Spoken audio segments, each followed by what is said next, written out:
కరీంనగర్ జిల్లా తిమ్మాపూర్ మండలంలోని పలు గ్రామాల్లో రాములవారి కళ్యాణం అంగరంగ వైభవంగా జరిగింది.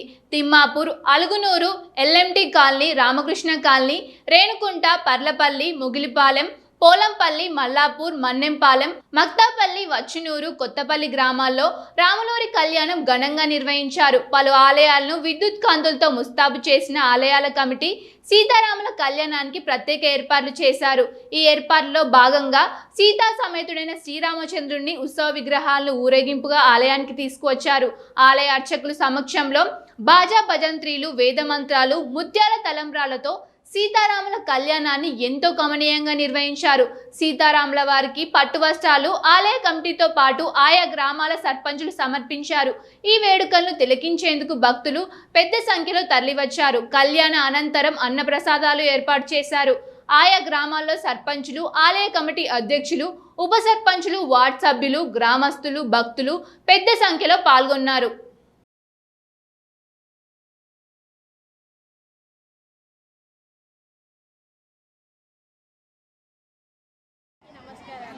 శ్రీరామనవమి శుభాకాంక్షలు. శ్రీ భవానీ చంద్రమౌళి ఆలయంలో శ్రీరామనవమి కళ్యాణోత్సవం బాగా జరిగింది. పల్లపల్లి గ్రామ ప్రజలందరూ, పాలకవర్గం అందరూ బాగా కృషి చేశారు. అన్నదానం కూడా మంచిగా జరిగింది. అన్నప్రసాదం అందరూ తీసుకున్నారు. ఈ ఆలయంలో ఈరోజు శ్రీ సీతారాముల వారి కళ్యాణోత్సవానికి వచ్చేసిన గ్రామ ప్రజలకు మరియు దాతలకు మరియు మా పాలకవర్గ సభ్యులకు నా యొక్క ధన్యవాదాలు.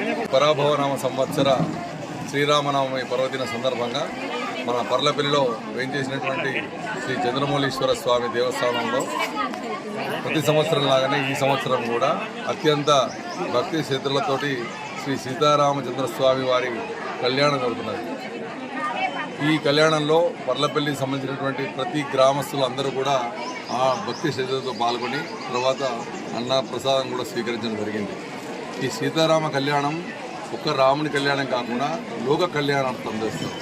అంటే ప్రతి ఇంట్లో, ప్రతి ఊర్లో పంటలు మంచిగా పండి అందరూ ఆరోగ్యంగా సుఖ సంతోషాలతో, పిల్లా పాపలతో సమృద్ధిగా ఉండాలనేటువంటి లక్ష్యంతో మన పూర్వ సనాతన ధర్మంలో వచ్చిన ఆచారం ఏంటంటే ఈ రామ కళ్యాణాన్ని మనం ఒక ఊరి కళ్యాణంగా చేసుకోవడం అంటే వెనకటి నుంచి వస్తున్నటువంటి ఆచారం. అదే ఆచారం ప్రకారం ఈరోజు మన పల్లెపల్లి గ్రామంలో అత్యంత భక్తి శ్రద్ధలతోటి యువకులు, పెద్దలు, అందరూ పిల్లలు కూడా అందరూ ఉత్సాహంగా పాల్గొని ఈ కార్యక్రమంలో